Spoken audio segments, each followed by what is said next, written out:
The Monday after another Browns loss, Mary Kay, this time to the Kansas City Chiefs. And the thing to watch as we move forward into the week and the Browns get ready to play Atlanta is the left tackle position. Greg Robinson started yesterday, the former number 2 overall pick who has struggled in a couple of stops, but he got a pretty nice endorsement, or an endorsement of sorts at least, from Baker Mayfield after Sunday's game. Desmond Harrison has been struggling, so maybe Greg Williams and company could consider going to Robinson at left tackle. Yeah, I think they really will strongly consider it. Now, Desmond Harrison, again, was ill for this game. He was a last-minute scratch. He became sick on Friday, didn't play the game. Greg stepped in there, did really well. Baker came out afterwards, lobbied very hard for Greg Robinson, and I do think there's a good chance that he will win that job and play against the Falcons on Sunday. Now, of course, Greg Williams was with the Rams when Greg Robinson was the number 2 overall pick in 2014. He has a little bit of a history with him, and I think that there's a very good chance we will see a change there.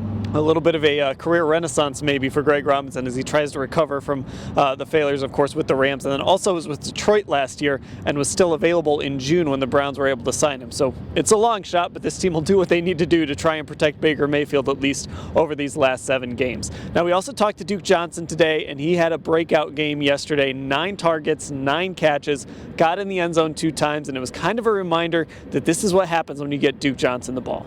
Yeah, and I think all along as you looked week after week, Hugh Jackson kept trying to get Todd Haley to play Duke Johnson, and for whatever reason he would not do it, and Duke was frustrated. I did a story on Duke earlier in the season where he talked about, now I'm just embracing my role as a blocker, and yes, it is frustrating, just trying to do the best I can, but I would like to help the team more. Now you can see what Duke is capable of, and I think that was another thing that Baker Mayfield lobbied hard for with Freddie Kitchens, is to use more Duke Johnson, and boy did they need him all along. And he combined with Nick Chubb, who had 22 carries on Sunday, had a nice game as well.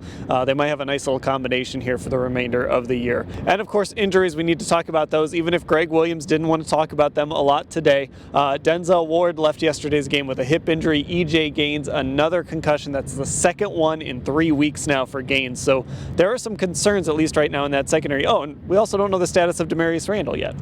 Yeah, I actually saw Denzel walk through the locker room today, and he didn't look like he was limping or anything like that, but I think they still have to undergo further tests with him to make sure that hip is going to be okay. Now, Demarius Randall, as long as he practices this week, he should be able to play against the Falcons. I asked Greg Williams today about his philosophy on playing guys that don't practice during the week, and he's pretty adamant about this. If you don't practice on Wednesday, Thursday, and Friday, you're not going to play in the game, and that's basically what happened with Demarius Randall. Lots of injuries in that game.